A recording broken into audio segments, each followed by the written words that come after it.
కందకి లేని దురద కత్తిపీటకెందుకు అన్నట్టు కొంతమంది అనవసరమైన విషయాల్లో వేలు పెట్టి దారిన పోయే కంపెనీ తలకి తగిలించుకుంటూ ఉంటారు.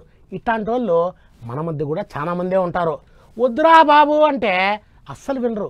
సంబంధం లేని విషయాల్లో జోక్యం కలగజేసుకుని చివరికి తల బొప్పి కట్టినాక ఎందుకు పోయినానో ఏం కథో ఎందుకు మాట్లాడినానో అని బాధపడుతూ ఉంటారు. వ్యవహారం చూస్తా అంటే ఇతగాడి పరిస్థితి కూడా అట్టే తయారైనట్టుంది పాపం. అందరూ భక్తితోని కొలుసుకునే ఆ ఎంకన్న ప్రసాదం కల్తీ చేసిండ్రు అని ఓ దిక్కు భక్తులంతా బాధపడతా అంటే లీడర్లు పార్టీలు పొరక ఆడిపోసుకుంటుంటే సందుల సడేమియా లెక్క మెల్లగా జొర్రి ఇంటర్నెట్ గుట్లే జస్ట్ ఆస్కింగ్ అంటున్నాడు సినిమాల యాక్టర్ ప్రకాష్ రాజు. లడ్డు ప్రసాదం కల్తీ అయితే ఇప్పుడు ఏమైతాంది?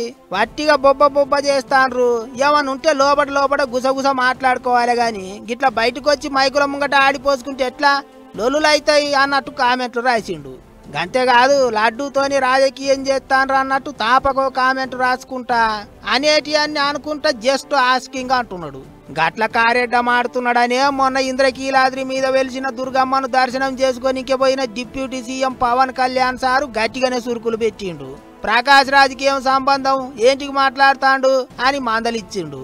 అయినా సుత గదేదో సినిమాలు అన్నట్టు నేను మోనార్కుని అన్నట్టే చేస్తాడు ప్రకాష్ రాజు. ఇంటర్నెట్లో కామెంట్లు రాస్తూనే ఉన్నాడు.